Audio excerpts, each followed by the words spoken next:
Dear student, welcome to my YouTube channel CB education classes. मैं पंकज गंगवार एक बार फिर आप लोगों के लिए नए टॉपिक के साथ आया हूं और आप लोगों के लिए ऐसे कंटेंट प्रोवाइड करूंगा जो कि आपके बोर्ड एग्जाम में काफी नंबर्स को सिक्योर करें, आपके बोर्ड एग्जाम के लिए काफी हेल्पफुल हों। उन्हीं में से एक टॉपिक आज मैं लेकर चलता हूं। क्योंकि बहुत समय से कोई वीडियो हम नहीं प्रोवाइड करा सके आप लोगों के लिए, ये हमारी कुछ अपनी निजी प्रॉब्लम्स रही, कुछ बीमारियों से भी जूझते रहे। अल्टीमेटली चूंकि बोर्ड एग्जाम नजदीक है तो मैं आपकी थोड़ी हेल्प कर सकूं, ऐसा मेरा उद्देश्य है। और अगर आपको मेरे द्वारा पढ़ाया गया कंटेंट पसंद आ रहा हो, अच्छा लगे और आपको लगे कि हाँ में इससे कुछ फायदा है, तो आप हमारे चैनल को सब्सक्राइब करें, साथ ही बेल आइकन को भी प्रेस करें ताकि आने वाले हर एक वीडियो का नोटिफिकेशन आपको मिलता रहे। हम सीधे बढ़ते हैं अपने टॉपिक की ओर और टॉपिक आज का हमारा है एमीन्स। एमीन्स में हम तीन चीजें यहां पर डिफाइन करने वाले हैं। एक, सबसे पहले हम बात करेंगे एमीन्स में इंट्रोडक्शन की, दूसरी हम बात करेंगे क्लासिफिकेशन की और तीसरी हम बात करने वाले हैं नॉमेनक्लेचर की कि किस तरह से नेमिंग सिस्टम यहां पर अप्लाई होता है, किस तरह से नामकरण होता है यौगिकों का। क्लासिफिकेशन, एमीन्स को कितने वर्गों में बांटा गया है ये हमको पढ़ना है। इसके बाद जो चीज आई है मेन इंट्रोडक्शन की, तो सबसे पहले हम इंट्रोडक्शन या परिचय करते हैं एमीन्स का कि एमीन क्या होते हैं। देखिए, फर्स्टली अगर हम इंट्रोडक्शन की बात करें यहां पर एमीन्स में, तो एमीन्स ऐसे नाइट्रोजन कंटेनिंग कंपाउंड्स होते हैं जिनमें एज ए फंक्शनल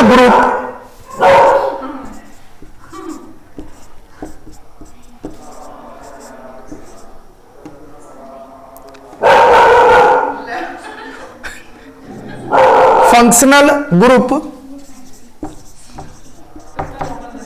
इसमें यहां पर एमीन होता है।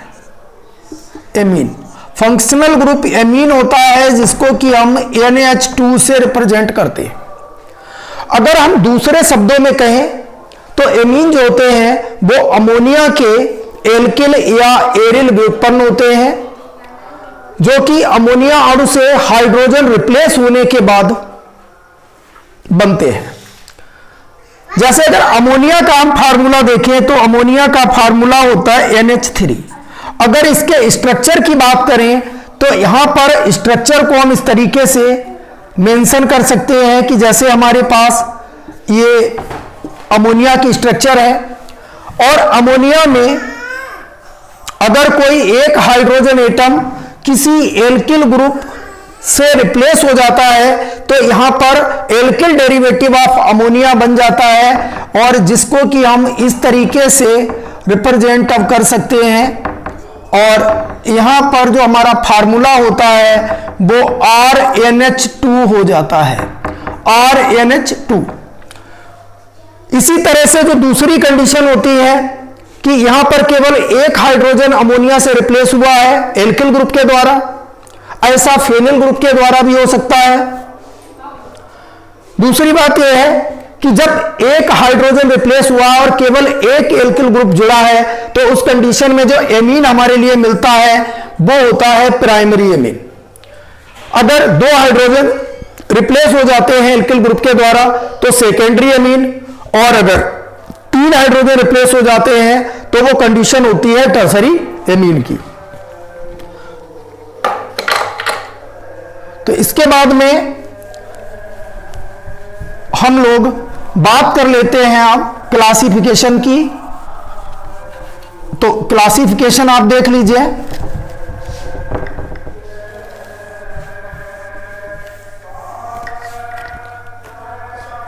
क्लासिफिकेशन देखिए, एमीन्स जो क्लासिफाई किए गए हैं वो तीन ग्रुप्स में क्लासिफाई किए गए हैं।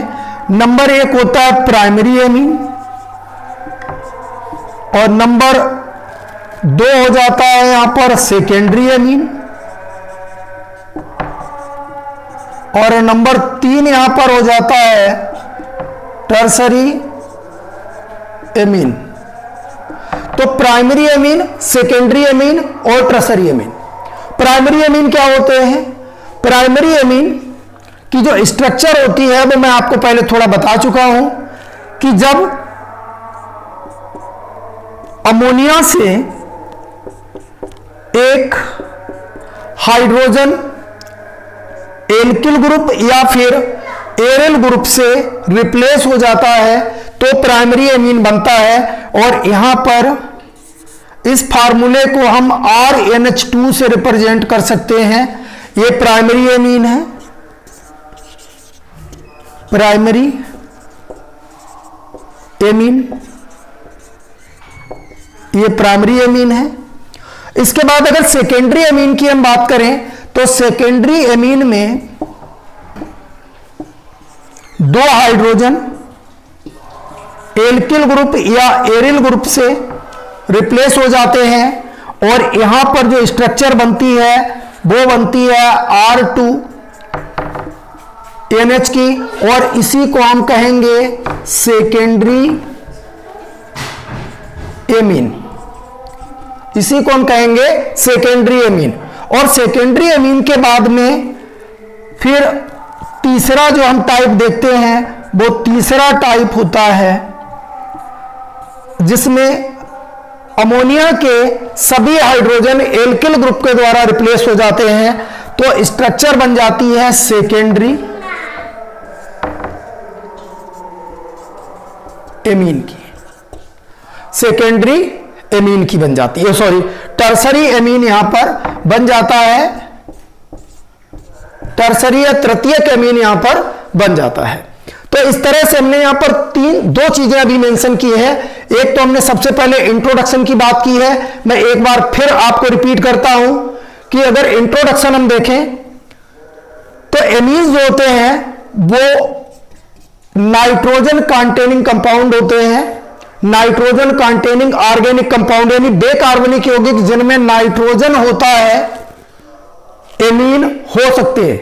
ऐसी बात नहीं है कि जिनमें नाइट्रोजन होता है वो सभी के सभी एमीन ही होते हैं, नाइट्रो कंपाउंड भी होते हैं, साइनाइड भी होते हैं, अलग अलग कैटेगरी हैं। लेकिन एमीन जो होते हैं वो नाइट्रोजन कंटेनिंग कंपाउंड होते हैं जिनमें फंक्शनल ग्रुप जो है वो NH2 होता है। इस ग्रुप को ही हम एमीन या एमिनो बोलते हैं। और ये जो एमीन होते हैं वो अमोनिया के एल्किल या एरिल व्युत्पन्न होते हैं जिनको हम तीन वर्गों में क्लासिफाई कर सकते हैं, तीन कैटेगरी में इनको डिवाइड कर सकते हैं। एक कैटेगरी है प्राइमरी एमीन की, दूसरी सेकेंडरी एमीन की और तीसरी टर्सरी एमीन की, यानी कि प्राथमिक एमीन, द्वितीयक एमीन, तृतीयक एमीन। और प्राथमिक एमीन के स्ट्रक्चर को अगर हम देखें तो ऐसे एमीन जिनमें अमोनिया का एक हाइड्रोजन परमाणु R एल्किल ग्रुप या एरिल ग्रुप, एरोमेटिक ग्रुप के द्वारा रिप्लेस हो जाता है, तो इससे हमें मिलता है प्राइमरी एमीन। सेकेंडरी एमीन में अमोनिया के दो हाइड्रोजन परमाणु एल्किल ग्रुप के द्वारा रिप्लेस होते हैं, तो इस कंडीशन में द्वितीयक एमीन मिलता है। और तृतीयक एमीन यानी जब अमोनिया के सारे हाइड्रोजन परमाणु यानी तीनों हाइड्रोजन परमाणु एल्किल ग्रुप या एरिल ग्रुप के द्वारा रिप्लेस हो जाते हैं, तो इससे हमें मिलता है तृतीयक एमीन। इसके बाद हम बात कर लेते हैं क्लास नॉमेनक्लेचर की। तो देखिए नॉमेनक्लेचर जो होता है, जो सर्वमान्य पद्धति है यौगिकों के नामकरण की, वो IUPAC पद्धति है जो कि पूर्णतः वैज्ञानिक है। और IUPAC पद्धति चूंकि पूर्णतः वैज्ञानिक है तो ये विश्व में प्रत्येक जगह मान्य है, हर जगह वैल्यूएबल है। बाकी जो भी अन्य पद्धतियां हैं नामकरण की, उनमें कुछ नाम जो बोलचाल की भाषा में होते हैं यानी जिनको कि हम कॉमन नेम बोलते हैं, तो कॉमन नेम जो है वो क्षेत्र के हिसाब से और वो हमें किस तरह से प्राप्त हो रहे हैं उसके हिसाब से, तो अलग अलग देशों में अलग अलग एरियाज में वो अलग अलग हो सकते हैं। लेकिन IUPAC सिस्टम जो है चूंकि वैज्ञानिक सिस्टम है तो पूरे वर्ल्ड में हर जगह वो सिस्टम में अप्लाई होता है। यौगिकों के नामकरण के लिए। अगर हम एमीन्स के नामकरण की बात करें तो देखिए एमीन्स में सबसे पहले हमें देखते हैं कि क्या क्या शेड्यूल होता है, क्या क्या चीजें हमें जरूरत पड़ती हैं नाम में। तो सबसे पहले हम देख लेते हैं इसका फंक्शनल ग्रुप।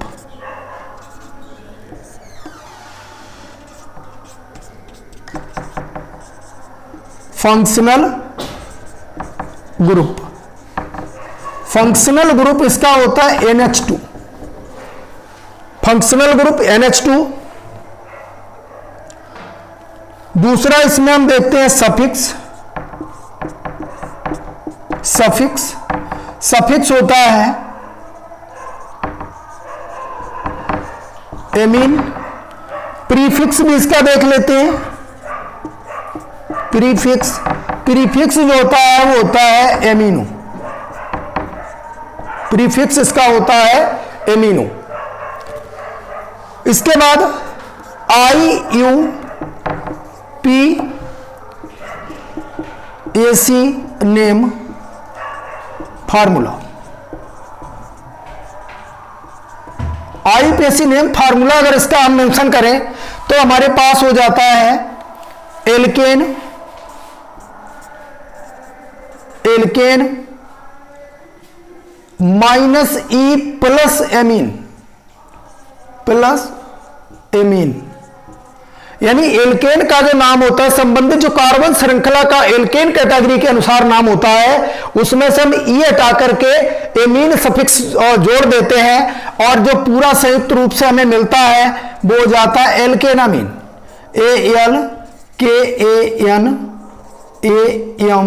ALKANAMINE।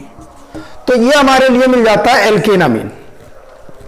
अब इसमें हम कुछ एग्जाम्पल देख लेते हैं, लेकिन यहां पर एक चीज हम और बता दें आपको कि ये जो मैंने लिखा है फार्मूला, ये पूरा लिखा है, ये केवल प्राइमरी एमीन पर टैली होता है, प्राइमरी एमीन पर लागू होता है। तो प्राइमरी एमीन्स के कुछ एग्जाम्पल हम देख लेते हैं। जैसे हमने लिखा CH3 CH2 NH2। तो CH3 CH2 NH2 यहां पर 2 कार्बन का एल्केन है और 2 कार्बन के एल्केन को एथेन कहा जाएगा, एथेन कहा जाएगा। अगर एथेन हम पूरा लिखें तो ई और जोड़ेंगे, लेकिन यहां पर चूंकि हमें एमीन का नामकरण करना है तो एथेन प्लस एमीन इसमें हम और जोड़ देंगे।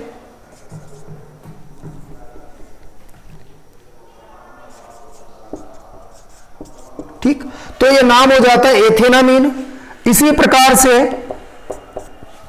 अगर मान लीजिए हमने लिखा CH3 CH, फिर यहां पर लिख लिया CH3 और यहां हम लगा लेते हैं NH2।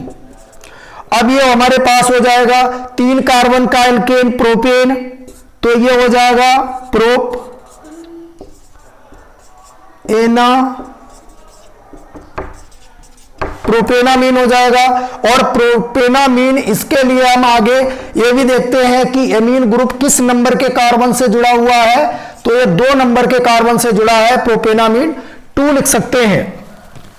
इसके बाद कुछ अन्य एग्जाम्पल देख लेते हैं, क्योंकि इसमें अभी तक हमने प्रीफिक्स का उपयोग नहीं किया, लेकिन प्रीफिक्स का उपयोग केवल हम उस कंडीशन में करते हैं जब कोई उच्च वरीयता का क्रियात्मक समूह श्रृंखला में मौजूद हो। अगर उच्च वरीयता का कोई समूह श्रृंखला में मौजूद है तो उच्च वरीयता वाले का अनुलग्न लगाते हैं, यानी कि सफिक्स लगाते हैं, और निम्न वरीयता सूची में जो ग्रुप अंकित होता है या निम्न वरीयता का जो ग्रुप है उसका हम पूर्व लग्न लगाते हैं। तो इसका एक एग्जाम्पल हम देख लें, और कि जैसे हमने मान लीजिए लिखा CH3 CH, यहां लिख लिए NH2 CH,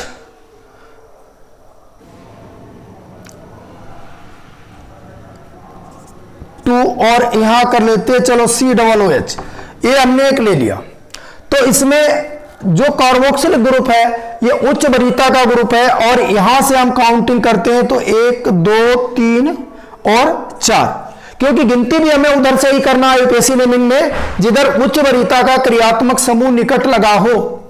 और इसके बाद अब देखते हैं इसका नाम लिखेंगे, तो यहां पर उच्च वरीयता इसकी हो गई, निम्न वरीयता एमीन समूह की हो गई, तो एमीन समूह जो है इसका प्रीफिक्स लगेगा, और प्रीफिक्स लगाने के लिए हम लिखेंगे कितने नंबर पे है, तो 3 नंबर पे है 3, और ये हो जाएगा एमिनो, 3 एमिनो ओइक एसिड। ठीक, तो इसका नाम क्या हो जाएगा फिर 3 एमिनो ब्यूटेन ओइक एसिड। इसके बाद हम फिर और बात कर लेते हैं कि सेकेंडरी एमीन में क्या होगा और टर्सरी एमीन के लिए क्या होगा। देखिए सेकेंडरी एमीन की अगर बात करें तो सेकेंडरी एमीन में स्ट्रक्चर अगर देखी जाए तो स्ट्रक्चर होती है इस तरह की, ये सेकेंडरी एमीन की स्ट्रक्चर है। तो सेकेंडरी एमीन में नाइट्रोजन एटम के साथ 2 एल्किल ग्रुप जुड़े होते हैं। जब 2 एल्किल ग्रुप जुड़े होते हैं तो इसमें 2 पॉसिबिलिटी रहती है, या तो दोनों एल्किल ग्रुप सेम हो या फिर दोनों एल्किल ग्रुप एक दूसरे से डिफरेंट हो, यानी नंबर ऑफ कार्बन एटम उनमें डिफरेंट हो, किसी में कम हो किसी में ज्यादा हो।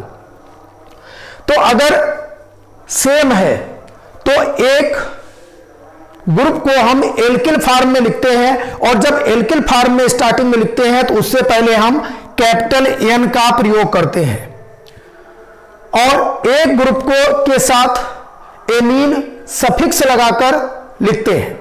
अगर संख्या समान है तो उसमें कोई प्रॉब्लम नहीं है, क्योंकि एक ग्रुप के को हम एल्किल फॉर्म में लिख दें और एक को एल्केनामीन की फॉर्म में लिख दें। अगर ये दोनों ग्रुप एक दूसरे से डिफरेंस रखते हैं नंबर ऑफ कार्बन एटम में, तो जिसके पास कार्बन कम कार्बन परमाणुओं की श्रृंखला है यानी कम कार्बन है, उस ग्रुप के साथ हम पहले एन लगाकर एल्किल फॉर्म में लिखेंगे, और फिर जो लार्ज ग्रुप है जिसमें ज्यादा कार्बन एटम है उस एल्किल ग्रुप को हम एल्केन की फॉर्म में एमीन सफिक्स लगाकर लिखते हैं। और इसके एग्जाम्पल हम एक देख लें, जहां से हमने एग्जाम्पल एक लिखा, एग्जाम्पल लिखते हैं CH3 का होल ट्वाइस NH, यह सेकेंडरी एमीन का एक एग्जाम्पल है। इसकी स्ट्रक्चर को हम ऐसे भी लिख सकते हैं, और यहां पर एक चीज और क्लियर हो जाती है कि दोनों एल्किल ग्रुप मेथिल है यहां पर, और इसका जब आईपीएससी नाम लिखेंगे तो मैंने आपको बताया है कि पहले हम एन लिखते हैं, दोनों ग्रुप मेथिल हैं तो एक को एल्किल फॉर्म में यानी कि मेथिल लिखें, एन मेथिल, और फिर दूसरे के साथ दूसरे को एल्केन फॉर्म में, तो एल्केन फॉर्म में लिखेंगे तो ये हो जाएगा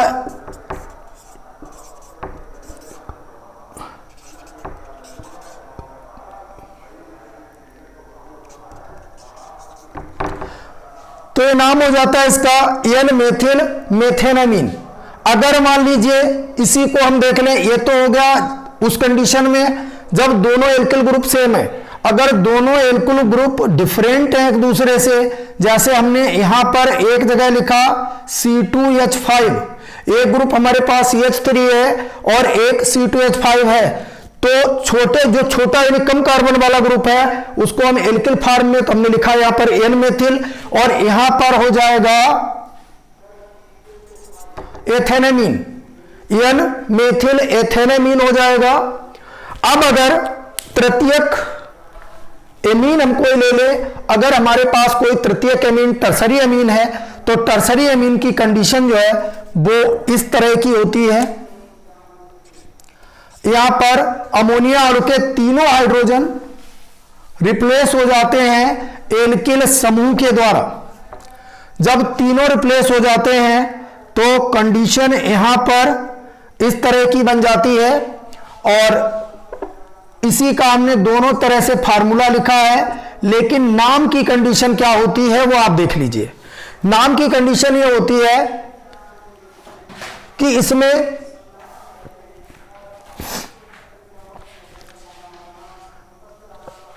दो समूह, इसमें दो समूह, क्योंकि यहां पर तीनों समूह समान है, जब तीनों एल्किल ग्रुप समान है तो N से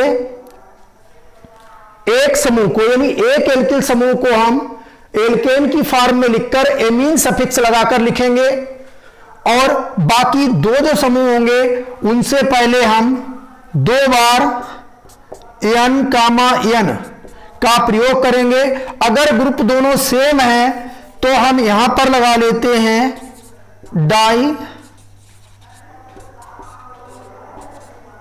डाइमेथिल, और डाइमेथिल के बाद में फिर यहां पर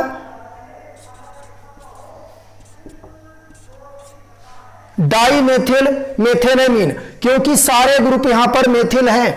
अगर यहां पर भी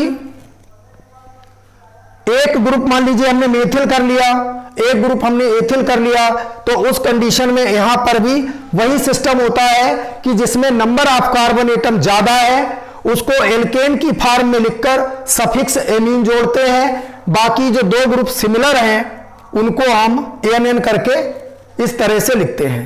तो ये एमीन्स का नॉमेनक्लेचर है। मैं समझता हूं कि आपको पसंद आया होगा, आपको टॉपिक अच्छा लगा होगा। अगर अच्छा लगे तो प्लीज चैनल को सपोर्ट करें। धन्यवाद। और इसके आगे का जो भी है वो मैं नेक्स्ट वीडियो में आपको एट वंस आगे लेके आऊंगा।